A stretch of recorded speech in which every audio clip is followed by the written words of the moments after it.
Jake Morrison walked through the shiny metal halls of the space station. His black suit was perfect, not a single wrinkle anywhere. He had spent 3 years working to get humans accepted by the alien governments. Today was the biggest day of his life. The space station floated near the edge of known space. It belonged to all the alien races together. Humans had never been allowed to join their group before. They said humans were too young, too wild, too dangerous. But Jake had changed their minds, one meeting at a time. Captain Lisa Bennett watched from behind a glass wall. She was in charge of keeping Jake safe. Her soldiers had checked every room twice. Still, something felt wrong. The bug-like aliens called Zephyrians had been mean during the practice talks. Their 6 arms moved in angry ways when they looked at humans. Jake entered the big meeting room. The walls were made of some strange metal that changed colors. Alien delegates sat around a huge table. Some looked like giant birds. Others were made of crystal. The Zephyrians looked like enormous insects with sharp claws and black eyes. High Chancellor Vexithara was the leader of the Zephyrians. His body was covered in hard shell pieces that clicked when he moved. A long staff with a glowing top rested next to his chair. Jake had learned that the staff was very important to their culture. Only the most powerful Zephyrians could carry one. The meeting started at 8 in the morning, station time. Jake stood up and began to speak. He talked about Earth's discoveries in science and medicine. He explained how humans wanted to be friends with everyone in the galaxy. He showed pictures of human cities and schools and hospitals. The other aliens listened quietly. Some nodded their strange heads. Others made soft sounds that meant they agreed. Even the mean bird-like aliens seemed interested in what Jake was saying. "We know humans are new to space travel," Jake said. "We know we have a lot to learn. But we can offer things too. Human doctors have found cures for diseases. Human engineers build strong ships. Human farmers grow food in places where nothing should live." High Chancellor Vexithara clicked his sharp mouth parts. In the Zephyrian language, this meant he was thinking. Jake felt hopeful. Maybe today would be the day humans finally got accepted. Captain Bennett watched everything through her cameras. Her soldiers were ready in the hallway outside, but the meeting seemed peaceful. The aliens were actually listening to Jake for once. Jake reached for his glass of water. He was nervous, but trying not to show it. This moment would decide if humans could join the galactic community or stay alone in their small corner of space. That's when everything went wrong. Vexithara lifted his glowing staff. The crystal at the top began to shine brighter and brighter. Jake looked confused. This wasn't part of the ceremony he had been told about. A beam of pure energy shot out of the staff. It hit Jake in the chest before he could move. His body fell backward, smoke rising from his clothes. The machines that watched his heartbeat went silent. Captain Bennett screamed orders into her radio. "All units move now. The ambassador is down. Repeat, the ambassador is down." Her soldiers smashed through the doors in 5 seconds. They pointed their weapons at every alien in the room, but it was too late. Jake Morrison lay on the floor, his eyes staring at nothing. The other alien delegates jumped up from their chairs. They made shocked noises in their different languages. Some pointed at Vexithara with fear in their eyes. "What have you done?" shouted the crystal alien delegate. Her voice sounded like breaking glass. Vexithara stood up slowly. His black eyes showed no sadness or fear. "I have followed the old laws," he said in perfect human English. "When a lower species tries to rise above its place, it must be stopped." Captain Bennett wanted to shoot him right there. Her finger was on the trigger. But she couldn't start a war in the meeting room, not with so many witnesses. The news traveled fast. Every alien news channel in the galaxy showed the same pictures. Jake Morrison, the human diplomat, killed during a peace meeting. Some aliens said it was an accident. Others whispered that the Zephyrians had planned it all along. On Earth, emergency. Meetings began immediately. President Helen Carter sat in the big white room where human leaders made important decisions. Generals and admirals filled the chairs around her. Everyone looked angry and sad at the same time. "Jake Morrison was a good man," President Carter said quietly. He believed that aliens and humans could be friends. He spent 3 years trying to prove we deserved a place in their galaxy. General Paul Watson had fought in wars before. His face was covered in scars and his hands shook with anger. "Madam President, what are your orders?" President Carter stood up. She walked to the big window that showed Earth spinning below them. Blue oceans and white clouds looked so peaceful from up here, but peace was over now. "The aliens have shown us who they really are," she said. "They don't see us as equals. They see us as animals that got too smart for our own good. Well, they're about to learn what happens when you kill a human diplomat." She turned around to face the room. Her eyes were hard as stone. "I am ordering all human citizens to leave alien space immediately. I am calling back every human ship from every alien port, and I am telling our military to get ready for war." The generals nodded. They had been waiting for this moment. Humans had tried to be peaceful for too long. "General Watson," President Carter continued, "how long will it take to mobilize our entire fleet?" 6 months, Madam President. Maybe less if we work day and night." President Carter smiled, but it wasn't a happy smile. It was the smile of someone who had just decided to do something terrible and necessary. "Do it. And send a message to every alien government in the galaxy. Tell them that Jake Morrison died believing in peace. Now they'll learn what happens when humans choose war instead." The room fell silent. Everyone knew that everything had just changed. The aliens thought killing one human diplomat would scare Earth into staying quiet. Instead, they had just started the biggest war the galaxy had ever seen. Outside the window, Earth kept spinning peacefully. But inside the space stations and military bases around the planet, humans began preparing for something that would shake every star system in known space. The aliens had made their choice. Now humanity would make theirs. 6 months passed since Jake Morrison died. The solar system around Earth looked completely different now. Where once there were peaceful trade stations, now there were giant military bases. Every asteroid had been turned into a weapons factory. Every space dock was building warships as fast as possible. Admiral Nancy Brooks stood on the bridge of her flagship, the UES Retribution. Through the giant windows, she could see hundreds of new warships floating in perfect rows. Each one was bigger and more dangerous than anything humans had built before. The aliens had expected humans to cry and complain through official channels. They thought Earth would eventually give up and accept Jake's murder as the price of trying to reach too high. They were wrong about everything. Commander Steve Parker walked around his new ship, the UES Vengeance. Human engineers had taken alien technology that Earth had bought over the years and made it much better. The weapons on the ship could destroy entire cities. The armor could stop anything the aliens might shoot at it. "Sir," said Lieutenant Amy Chen from her computer station, "we're getting another message from the Zephyrian Empire. They want to talk about peace." Parker laughed, but it wasn't a happy sound. "Tell them we'll talk when they bring us Vex Thara's head in a box. Until then, they can watch our fleet get bigger every day." Down on Earth, every human was working toward the same goal. Factory workers who had never touched a gun were learning to be soldiers. Scientists were building weapons that pushed the limits of what physics allowed. Even children drew pictures of human ships beating alien monsters. Dr. Karen White ran the Secret Weapons Program. She stood in front of the Earth leaders, showing them her newest creation on a hologram projector. The image showed a strange engine that glowed with blue light. "We call it the Prometheus drive," she explained. "It lets our ships jump straight into enemy space without using the normal space roads. We can appear anywhere, anytime, without warning." President Carter leaned forward in her chair. "How many ships can use this?" "Every ship we build from now on, Madam President.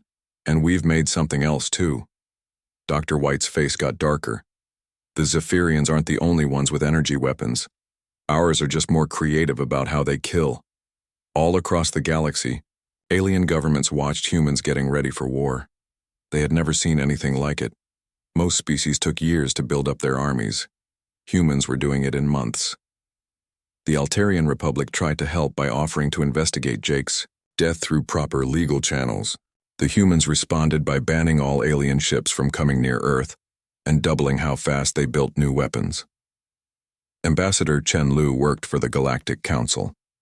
He sent urgent messages to every alien world he could reach. "The humans are not thinking clearly," he wrote. "They're acting like their entire species is about to die. Our spies say they're getting ready to kill every alien in the galaxy." Near the edge of Zephyrian space, small human robot ships began showing up more and more often. They didn't attack or try to talk. They just watched, recorded everything they saw, and disappeared. This scared the Zephyrian military leaders more than direct attacks would have.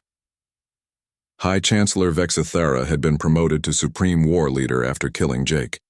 He stood in front of his war council, his shell armor polished, and his staff glowing with power. "The humans are like a disease," he declared, clicking his mandibles in anger. "They spread and multiply and ruin everything they touch. Morrison's death was a kindness to the galaxy. Now we must cure the universe of their presence completely." This was exactly what President Carter had hoped he would say. Human spy networks recorded every word and sent them back to Earth within hours. Captain Doug Martinez commanded one of the new human warships, the UES Thunder. His job was to test the Prometheus drive in real combat conditions. The target his commanders had picked would send a message that no alien could ignore. At 3 a.m, 16 human ships appeared inside the Zephyrian home star system. Their new engines had carried them past every defense and sensor grid the aliens had built. The Zephyrian military didn't even know humans were there until the attack began. The human ships didn't attack military bases or government buildings. Instead, they targeted the Zephyrian Academy of Higher Learning, the Cultural Heritage Museum, and the Grand Library that held 10,000 years of their history. Within minutes, everything the Zephyrians valued most was burning in space fire. Admiral Brooks watched the battle reports from her command center. Her strike force had completed their mission and escaped without losing a single ship. She opened a communication channel to all Zephyrian frequencies. "Message for all Zephyrian forces," she said calmly. "You killed our diplomat. We killed your culture. This is just the beginning of what we'll do to you." The response from other alien governments was immediate and angry. The Altarian Republic demanded emergency punishment for humanity. The Crystalline Confederacy stopped all trade with Earth. Even the mysterious Void Wanderers, who usually stayed neutral in everything, said they were deeply worried about human violence. President Carter spoke to the Earth Defense Council through a secure video link. "Let them condemn us," she said firmly. "Let them all unite against us. Jake Morrison spent 3 years trying to prove we belonged in their civilization. I'm spending 3 months proving we don't need their civilization at all." The second wave of human attacks started 2 days later. This time the humans hit Zephyrian colonies in 17 different star systems all at the same time. Captain Julie Stevens led her squadron against the industrial planet of Kepler 442b, where Zephyrians had been making weapons for their military. But humans had learned how alien minds worked from years of studying them. They didn't just destroy the factories. They captured them and broadcast live video of human engineers studying Zephyrian technology and immediately making it better. The message was clear. Anything you can build, we can build better and faster. Commander Rick Thompson led the attack on a Zephyrian spy station near Wolf 359. His Marines didn't just kill the garrison. They left behind a detailed report about every mistake in Zephyrian military tactics, written in perfect Zephyrian language and signed, "With love from the inferior species." The psychological warfare was destroying Zephyrian morale faster than direct attacks. Their military commanders started doubting every order they gave. Their sensor operators jumped at shadows and false alarms. Their political leaders demanded answers that their generals couldn't provide. But the Zephyrians weren't the only ones feeling pressure. The Galactic Council had voted 847-1 to condemn human aggression and send a joint military force to stop Earth. Only the humans abstained from the vote because they weren't allowed to participate anyway.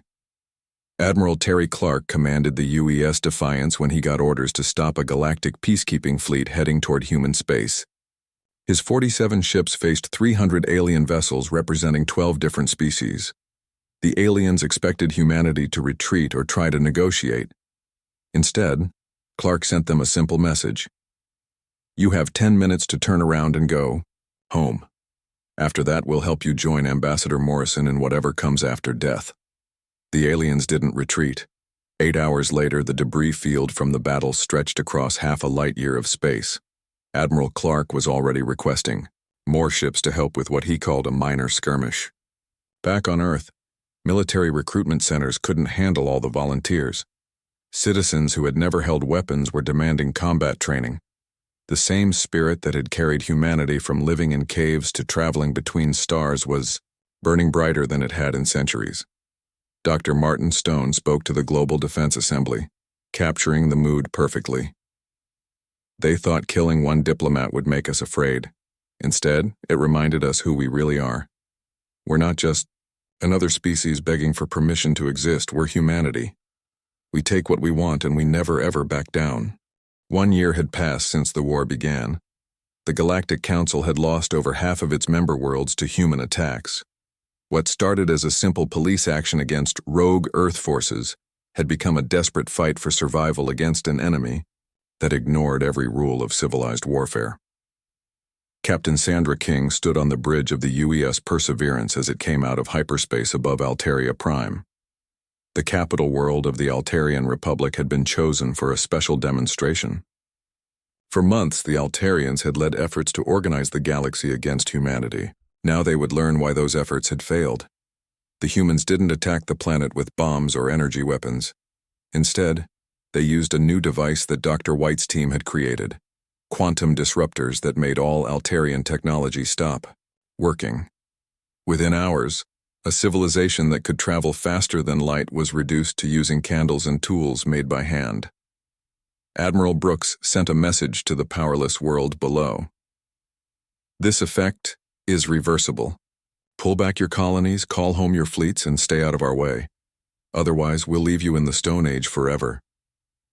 The Altarian government surrendered in 6 hours. Meanwhile, in the outer parts of the galaxy, human exploration fleets had found dozens of small species that had never joined the Galactic Council.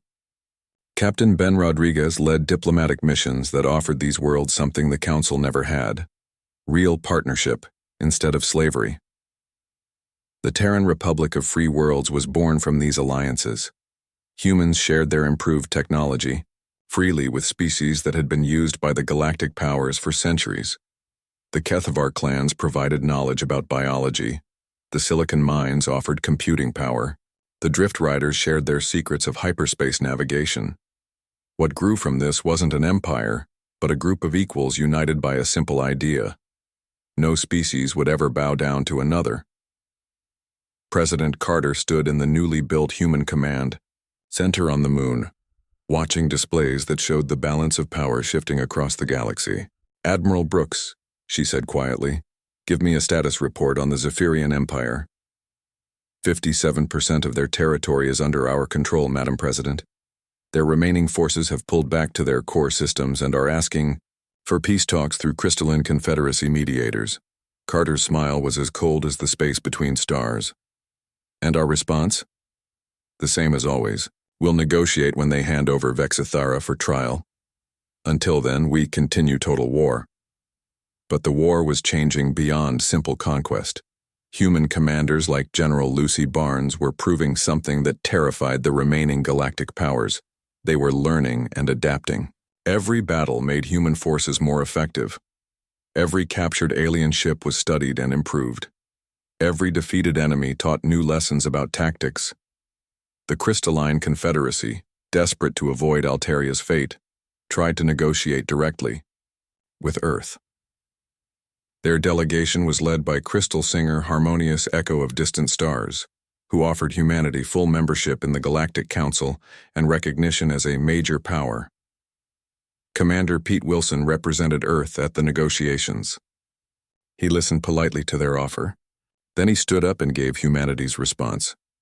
You can keep your council. We're building something better. The meeting ended when Wilson presented the Crystalline delegation with a list of war crimes committed by Council species against smaller worlds over the past 1,000 years. Justice delayed is justice denied, he said simply. We're here to collect what's owed. Within weeks, the Crystalline Confederacy's most notorious military commanders were being hunted by human special forces across the galaxy. The message was unmistakable. There would be no safe place for those who had participated in galactic oppression. Captain Frank Miller's deep strike missions became legendary among human forces. His ship, the UES Reckoning, had broken into the most heavily defended systems in known space to capture alien war criminals. His methods were unusual but effective. He offered amnesty to any alien who provided information about past crimes, and quick death to any who refused. The psychological impact on galactic civilization was enormous. Species that had committed genocide centuries ago lived in terror that humanity might discover their crimes. The bureaucrats and administrators who had enabled galactic oppression found themselves looking over their shoulders constantly, wondering if human agents were watching. On Earth, memorials to Ambassador Morrison had become shrines to a new human identity. Children learned about the assassination in school, not as a tragedy, but as the moment humanity stopped asking for permission and started taking what they deserved. The war's turning point came during the Battle of Kepler Station. Admiral Terry Clark faced a combined fleet of 200 alien warships from 6 different species. They had gathered to make one final push to drive humans out of the core systems. Clark's fleet numbered only 73 ships, but they were equipped with the latest human technology and crewed by veterans who had been fighting for over a year. The alien commanders expected a desperate last stand. Instead, they got a masterpiece of tactical warfare. Human ships appeared and disappeared using their Prometheus drives, striking from impossible angles and vanishing before the aliens could respond. When the battle ended 12 hours later, not a single human ship had been destroyed. The alien fleet was completely eliminated. The victory at Kepler Station broke the spirit of organized resistance. Species that had been planning to join the fight against humanity suddenly decided to stay neutral. Others began secretly negotiating surrender terms through intermediaries. Dr. Sarah Thompson, head of human intelligence, presented her findings to President Carter in a secure briefing room. Madam President, our analysis indicates that organized galactic resistance will collapse within 6 months. The remaining council species are more afraid of each other than they are united against us. Carter nodded thoughtfully. What about the Zephyrians? Intelligence suggests that Vexthera's own military is planning to overthrow him. They know that continued resistance means the complete destruction of their species. The prediction proved accurate. 3 weeks later, Zephyrian military commanders contacted human forces directly. They offered to surrender their remaining territory and deliver Vexthera for trial, in exchange for the survival of their species. Captain Julie Stevens received the surrender at the former Zephyrian military headquarters on Zeftar Prime. The same building where Zephyrian leaders had planned the assassination of Jake Morrison was now flying human flags. The ceremony was broadcast live to every world in human space. Zephyrian generals, their shell armor stripped away and replaced with simple prisoner uniforms, formally handed over their weapons to human officers. But the most significant moment came when General Kexvara, former Supreme Commander of Zephyrian forces, spoke directly to the human commanders. "We underestimated you," he admitted, his mandibles clicking with what humans had learned was shame. "We thought killing one diplomat would frighten your species into submission. Instead, we awakened something in you that we could never defeat. Commander." Wilson accepted the surrender on behalf of humanity. "General, your people made a simple mistake. You thought we were like you. You thought we would accept injustice to preserve peace. But humans don't work that way. When you killed Ambassador Morrison, you didn't eliminate a problem. You created one that could only be solved by your complete defeat." The war was effectively over, but the real work was just beginning. Across the galaxy, human administrators were taking control of former council worlds and beginning the process of establishing a new order based on justice rather than power. President Carter addressed the combined human fleets via subspace communication from Earth. "Today marks the end of the old galactic order," she announced, "an order that was built on oppression and maintained through violence. In its place, we will build something better, a galaxy where every species has a voice, where justice prevails over politics, and where no diplomat will ever again die for believing in the possibility of peace. The response from human forces across the galaxy was immediate and overwhelming. On every ship, in every captured city, human soldiers and administrators pledged themselves to the vision Jake Morrison had died for. A galaxy where all species could live as equals. The aliens who had dismissed humanity as primitive newcomers were beginning to understand their mistake. Humans weren't just another species seeking a place in the existing order. They were the force that would tear down that order and build something entirely new in its place. The galaxy would never be the same. 2 years had passed since the war began, and the galaxy map looked completely different. Red zones marked former Galactic Council territory now under human control. Blue zones showed the Terran Republic of Free Worlds, where dozens of species had joined humanity's alliance. Only small patches of yellow remained, showing the few independent worlds that had managed to stay neutral. Captain Sandra King walked through the corridors of what used to be the Galactic Council's main government building. Human engineers were removing alien symbols from the walls and replacing them with the simple Earth flag, a blue circle with white continents against a black field dotted with stars. The transformation wasn't just symbolic. Where the old council had ruled through fear and bureaucracy, humans established something radical: actual democracy.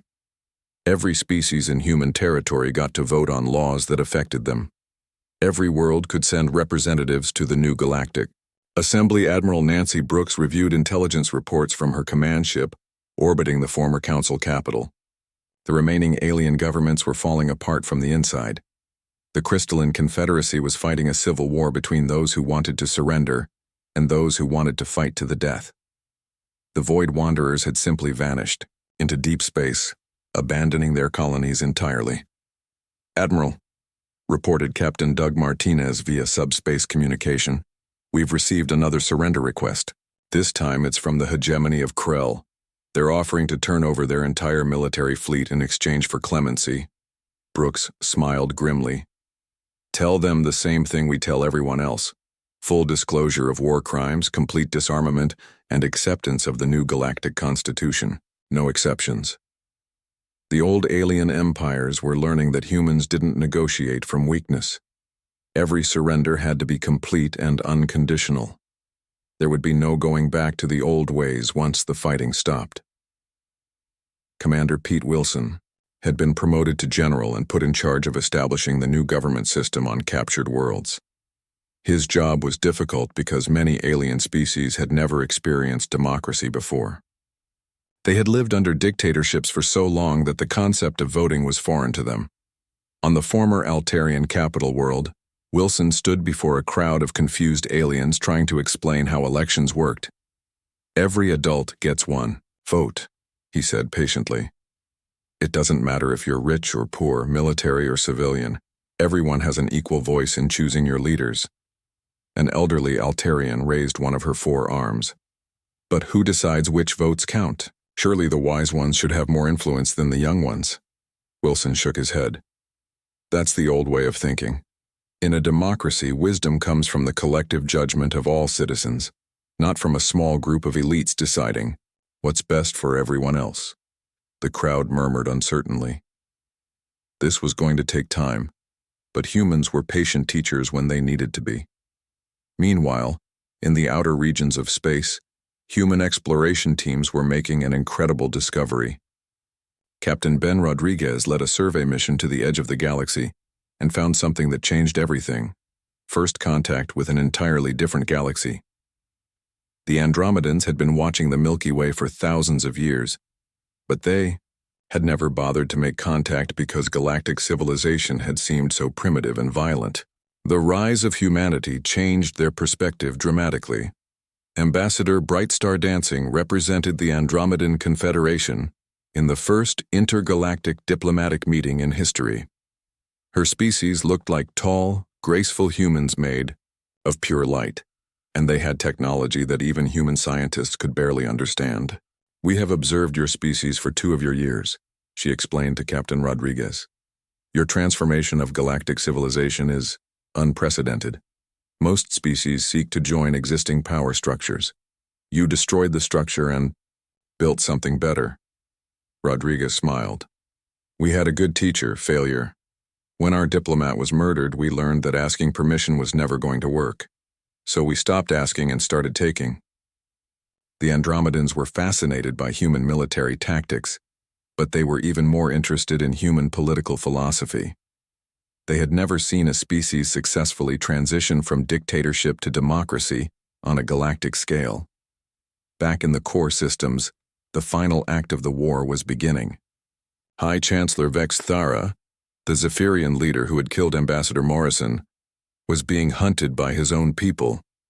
The Zephyrian military had realized that their only chance of survival was to deliver their former leader to human justice. General Kexvara led the coup that removed Vexithara from power. In a live broadcast to all remaining Zephyrian forces, he announced their complete surrender. Fellow Zephyrians, he said, his shell armor dull and battle-scarred, we have fought bravely, but we have fought for the wrong cause. Our leaders told us that humans were inferior, that they deserved to be crushed. We were wrong. The humans have proven themselves to be everything we claim to be, strong, smart, and determined to build a better galaxy. The broadcast showed Zephyrian soldiers laying down their weapons and human forces, moving in to take control of military bases. There was no more fighting, no more resistance. The war was finally over. President Carter received the news in her office overlooking the Earth below. 3 years after Ambassador Morrison's death, complete victory had been achieved. Every hostile, alien government had been defeated or forced to surrender. But the real test was just beginning. It was one thing to win a war through superior firepower and tactics. It was another thing entirely to build a lasting peace that would prevent future conflicts. Dr. Karen White, the scientist who had developed humanity's most advanced weapons, was now working on something completely different. Technology for rebuilding the galaxy's infrastructure. Her new assignment was to design systems that would connect thousands of worlds in a network of trade, communication, and mutual support. The same principles that made our weapons effective will make our peace permanent, she explained to the Galactic Reconstruction Committee. Redundancy, adaptability, and the ability to respond quickly to new challenges. Captain Frank Miller, the legendary hunter of war criminals, had found his most important target. Vexithara was captured in a bunker deep beneath the Zephyrian capital city, trying to hide from both human forces and his own people who wanted to turn him over. Miller's team didn't kill him immediately. Instead, they brought him back to face trial in the same station where he had murdered Ambassador Morrison. The symbolism was important. Justice would be served in the exact place where the crime had been committed. The trial lasted for 3 weeks and was broadcast live to every world in the galaxy. Alien species that had never seen human justice before watched in amazement as prosecutors methodically presented evidence and allowed Vexithara to defend himself. The former Zephyrian leader showed no remorse. I did what I believed was right, he declared during his final statement. Humans were becoming too powerful, too ambitious. Someone had to stop them before they conquered the galaxy. Judge Patricia Hayes, representing human justice, delivered the verdict. You are correct about one thing, Vexthara. Humans are conquering the galaxy, but we're not conquering it for ourselves. We're conquering it for everyone who has ever been oppressed by the old system you represented.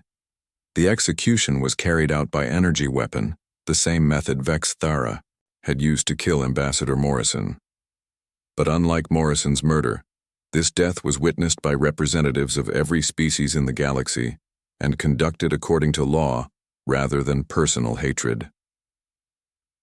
The day after Vexithara's execution, President Carter signed the Galactic Constitution into law. The document guaranteed basic rights to every sentient being: freedom of speech, freedom of movement, freedom from arbitrary imprisonment, and most importantly, the right to participate in their own government. Admiral Terry Clark, now promoted to Supreme Commander of Galactic Defense Forces, oversaw the implementation of the new military structure. Instead of species fighting species, The new system would have integrated units where humans and aliens served together as equals. The old empires stayed in power by keeping everyone afraid of each other, he explained to his staff officers. Our system works because we're all fighting for the same thing, a galaxy where everyone gets a fair chance. The transformation wasn't complete, and it wouldn't be for many years. Some species adapted quickly to democracy and freedom. Others struggled with concepts they had never experienced before. But everywhere humans went, they brought the same message. The old way of doing things was over forever. As President Carter prepared for the first democratic elections in galactic history, she thought about Ambassador Morrison and the price of the peace they had built. One man's death had led to the liberation of an entire galaxy. The humans had kept their promise. Justice had been served, and a better galaxy was being born from the ashes of the old one. 5 years after Ambassador Jake Morrison's death, the galaxy was unrecognizable. Where once there had been ancient empires ruling over countless slave worlds, now there was the Galactic Democratic Federation. Every species had a voice. Every world could govern itself. Every citizen could vote for their representatives. President Helen Carter stood at the podium in the Great Assembly Hall, built where the old Galactic Council chamber used to be. Representatives from over 300 species filled the seats, their various forms creating a rainbow of colors and shapes. Some breathed oxygen, others methane. Some had tentacles, others had wings. But they all shared one thing: the right to participate in their own government. 5 years ago, Carter began, Ambassador Morrison came to this place believing in the possibility of peace between our species. He was murdered for that belief. Today, we gather to celebrate the first Galactic Peace Day, marking the end of the Reconstruction period and the beginning of true galactic democracy. The applause was thunderous, coming from beings who used everything from hands to tentacles to wing flaps to show approval. In the audience, Captain Lisa Bennett, now Director of Galactic Security, watched the crowd carefully. Old habits died hard, and she still worried about assassination attempts, but her concerns were unnecessary. The galaxy had changed in ways that went deeper than politics. The new generation of aliens growing up under human influence thought differently than their parents. They believed in cooperation instead of conquest, in justice instead of might makes right. Admiral Nancy Brooks commanded the Galactic Defense Fleet from her flagship, now renamed the UES Morrison, in honor of the fallen diplomat. Her fleet was no longer just human ships. Vessels from dozens of species served together, their crews working side by side regardless of whether they had scales, fur, or crystal skin. The most remarkable change was in the former enemy species. Young Zephyrians who had grown up under the new system served as officers in mixed species units. They fought alongside the humans their parents had tried to destroy, united by common values rather than divided by old hatreds. Lieutenant Commander Kexathera, grandson of the general who had surrendered to humanity, reported to Admiral Brooks on the bridge of the Morrison. His shell armor bore the insignia of the Galactic Defense Fleet rather than the old Zephyrian Empire. "Admiral," he said in perfect English, "long-range sensors are detecting an unknown fleet approaching from the galactic rim. Configuration suggests they're not from any known species." Brooks nodded calmly. First contact situations had become routine since the establishment of the Federation. The galaxy was huge, and new species were discovered regularly. The key was to approach them with friendship rather than fear. "Signal the fleet to assume diplomatic formation," she ordered, "and send a message to the newcomers using the standard greeting protocols." What they found surprised everyone. The approaching ships belonged to the hegemony of Krell, one of the old council species that had fled rather than surrender. They had spent 5 years in the galactic wilderness trying to rebuild their empire in exile. But their leader, War Chancellor Grixmar, wasn't returning to continue the fight. He was coming home to surrender. "We have watched your progress from afar," he admitted to Admiral Brooks during negotiations.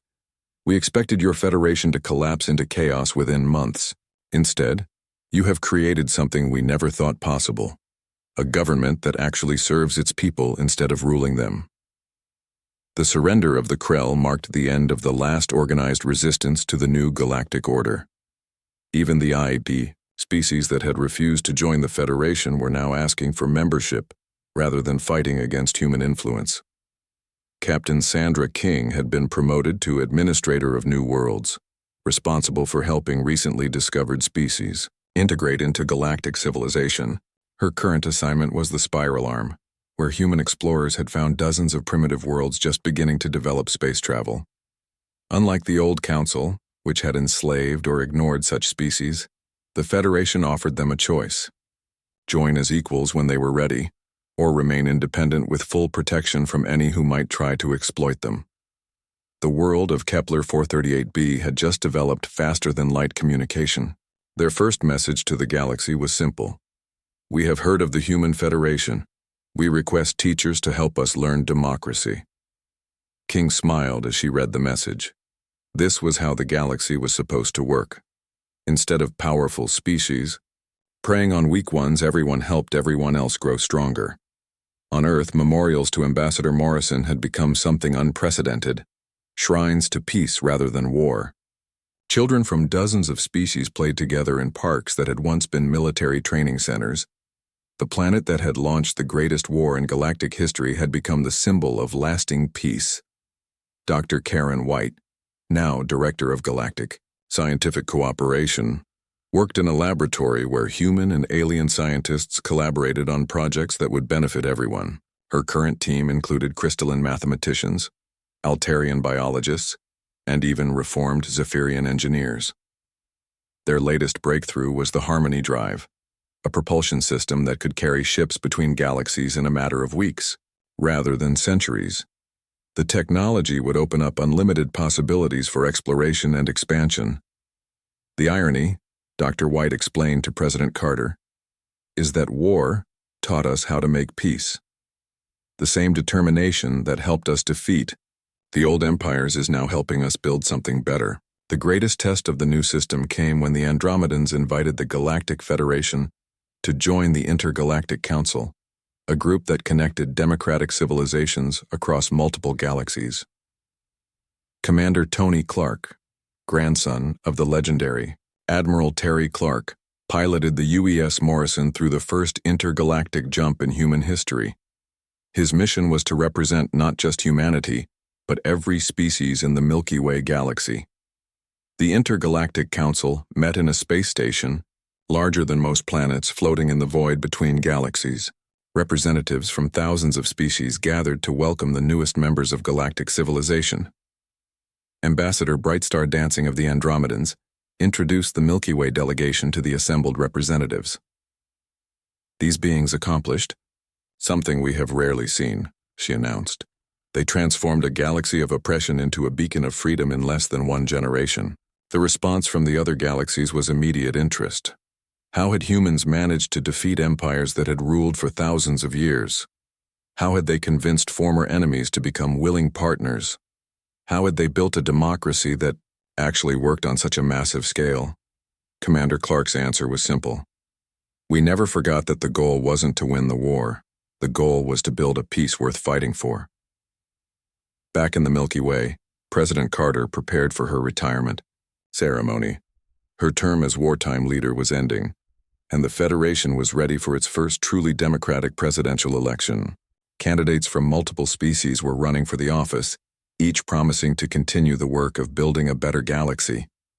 The ceremony took place at Morrison Memorial Station, built on the exact spot where the ambassador had been murdered.